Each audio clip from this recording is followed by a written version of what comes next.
His Excellency, the Governor General, Sir Rodney Williams and Lady Williams, Honorable Prime Minister Gaston Brown and Minister Maria Brown, members of the Cabinet, members of Parliament of both houses, members of the judiciary, members of the clergy, visiting heads of delegation, members of the diplomatic corps, distinguished members of the Antigua and Barbuda Labour Party, distinguished ladies and gentlemen, my family, friends, boys and girls, all here or listening overseas.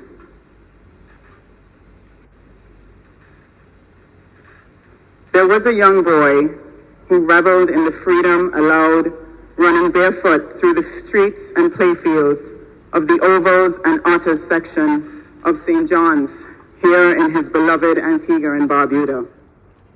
He grew up on Tanner and Temple Streets under the guidance of his late mother, Lady Doris Lydia Bird, and his father, Sir Vere Cornwall Bird Sr. The likes of Claude Earl Francis, McChesney George, Novell Richards, all lived in that Tanner Street home at some point, where excellence was the order of the day. There was a young man who reveled in the challenge of athletic competition. There was a man who reveled in the confrontation that is part of the balancing of the scales of justice. There was a leader, our second Prime Minister, who reveled in the sheer satisfaction of a job done well, in the thrust and parry and exhilaration of the political arena. There is a national hero, Sir Lester Bryant Bird, KMH, and he lies here before us today.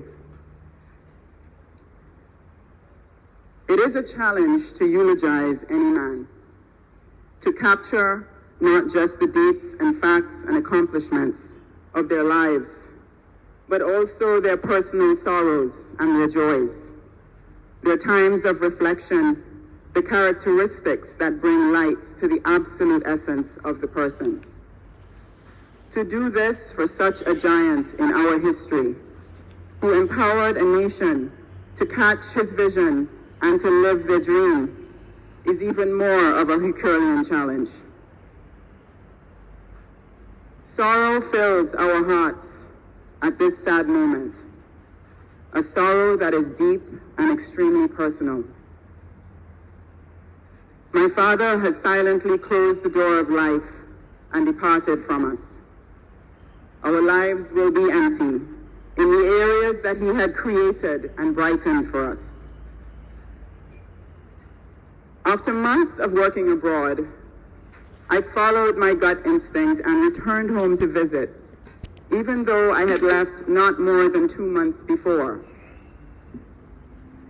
I remember walking into his hospital room and being filled with an overwhelming mixture of love, of sadness, emotion, and pride.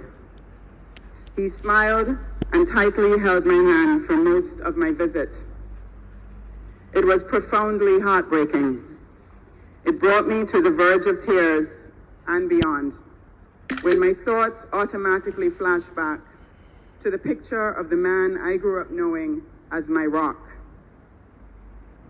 How I wished I had never had to confront the reality of what I saw.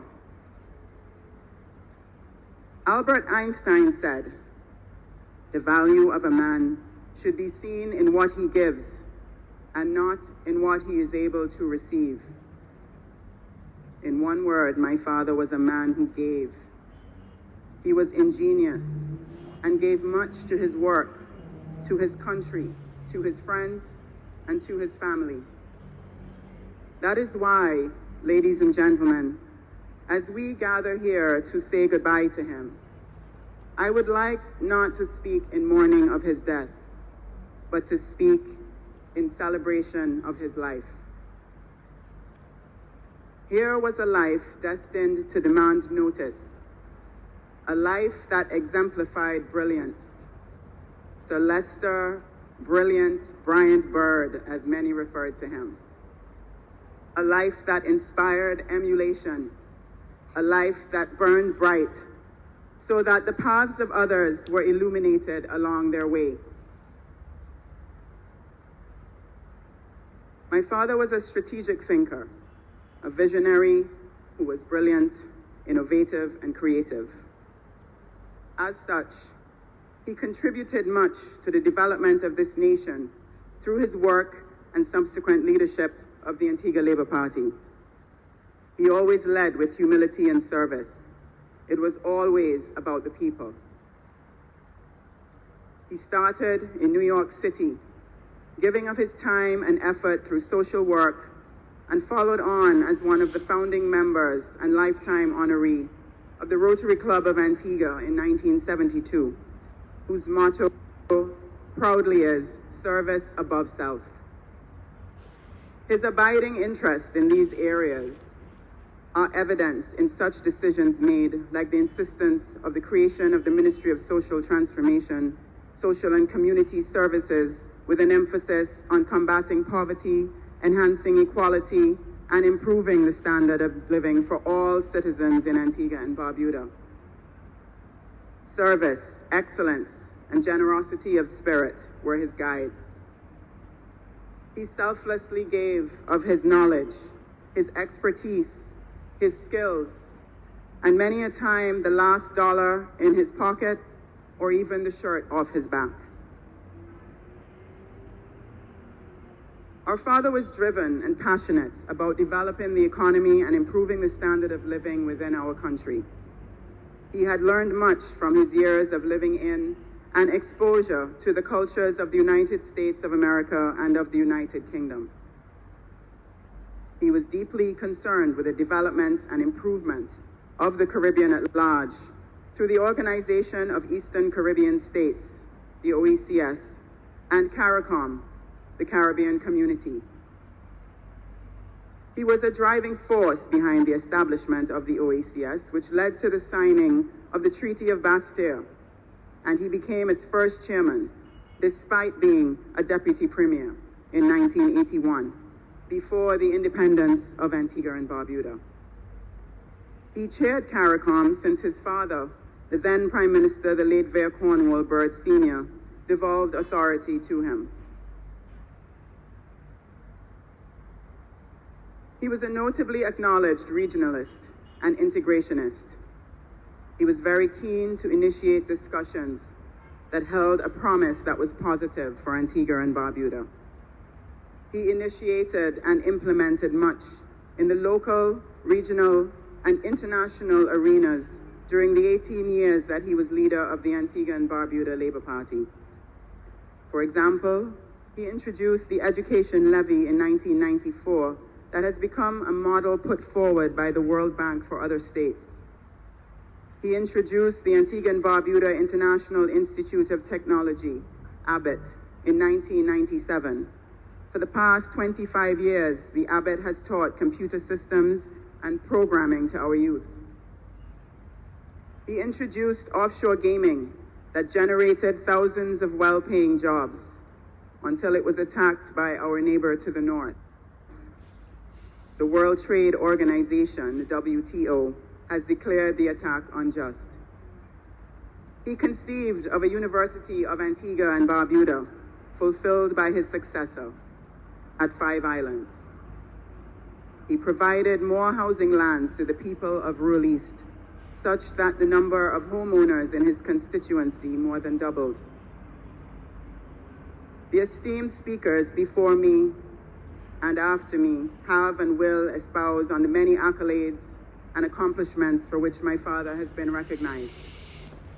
My father was living proof of how inspirational and perfectly imperfect a person can be. He was a good friend to many and best friend to very few. A good boss and colleague to those in his office, his cabinet, and his government. As a husband to his wife and father to his children, he loved and gave devotion the best and only way he knew how. When he fell short and it led to sadness, anger, or disappointment, he acknowledged his culpability and humbly asked for acceptance of his frailties without judgment. My father disliked discord intensely, and especially amongst those he kept close to his heart. When the inevitable ebb and flow of life resulted in my siblings and I having a disagreement, I will forever remember his firm, heavy-timbered voice with an exaggerated version of his American twang saying, "Come on, guys, give me an aspirin. Show me some generosity of spirit." He rarely raised his voice and never, ever raised his hand in a traditional Caribbean culture of discipline. He didn't need to. Just knowing that we had disappointed him in some way was punishment enough, and enough to calm the waters and bring back the smiles and laughter.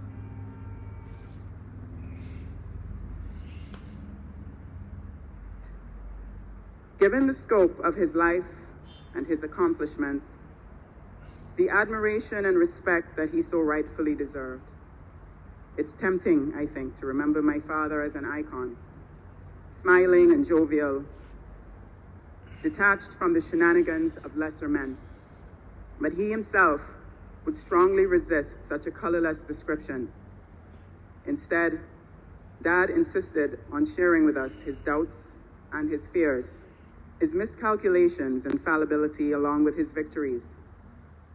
As the great Nelson Mandela said, "I am not a saint, unless you think of a saint as a sinner who keeps on trying."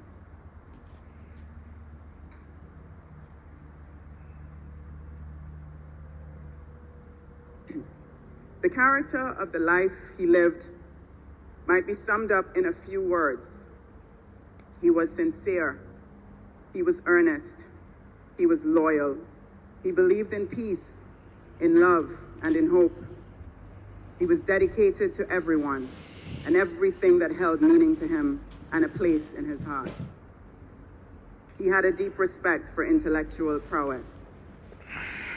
As our former and second Prime Minister, he led our country and represented us in such a way that he exemplified leadership. He gave energy, commitment, and inspiration to all with whom he worked. The father I will remember was a happy, passionate, and dedicated person who carried many a burden for himself, his family, friends, and foe alike. A person who not only was cheerful within himself, but who gave much cheerfulness to others.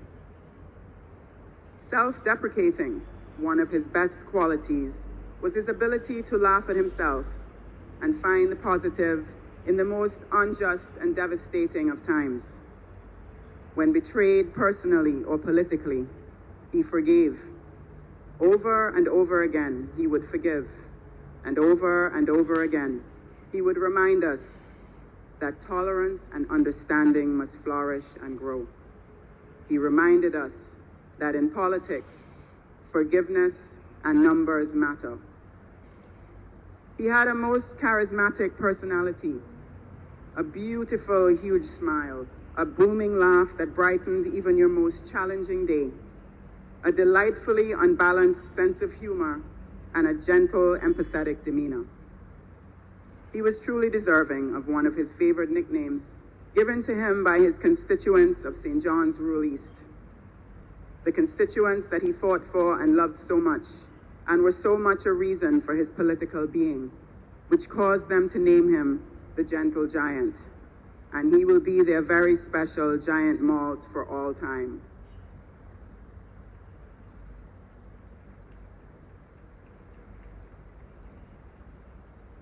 My father was bright, logical, systematic, astute, and insightful in his thinking.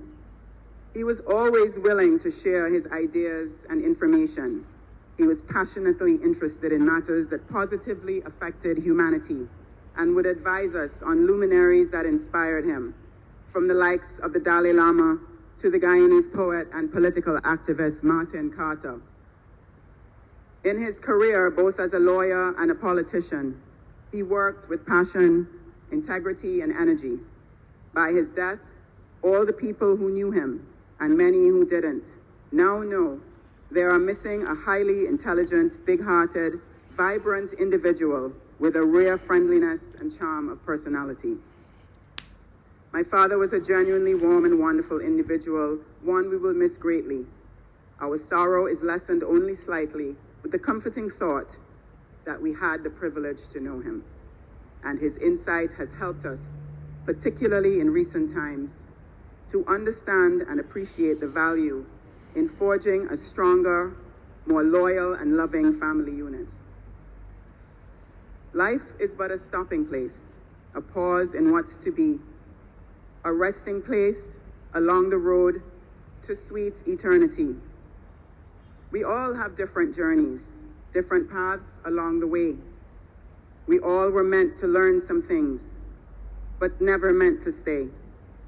Our destination is a place far greater than we know. For some, the journey is quicker.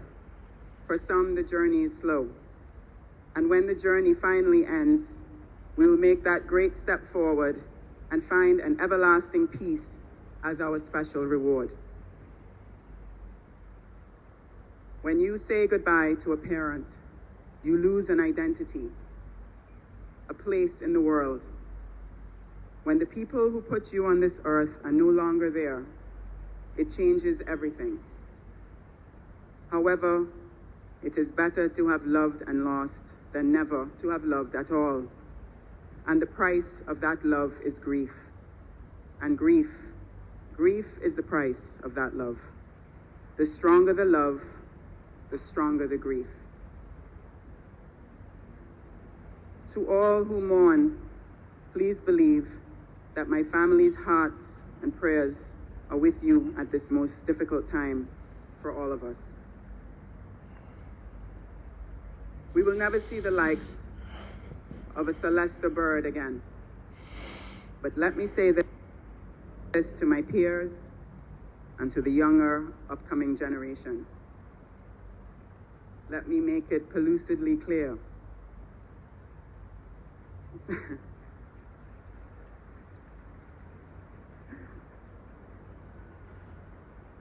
My father's vision, his dreams and work can be yours too. Use it as an example and a charge for the best within us. We have a responsibility to ourselves and to others around us to walk that path that he illuminated for the benefit of our country. Adlai Stevenson, a former U.S. ambassador to the United Nations, once commented about a man and his contribution. It is not the years in a life that counts. It is a life in the years. Ladies and gentlemen, our father, Celesta Bryant Bird, lived, and we will all miss him. Our pledge to him is to join as a people and nation to perpetuate the ideals and values for which he devoted his life. And what an amazing life it was. God bless his memory, and God bless the people of Antigua and Barbuda. Thank you.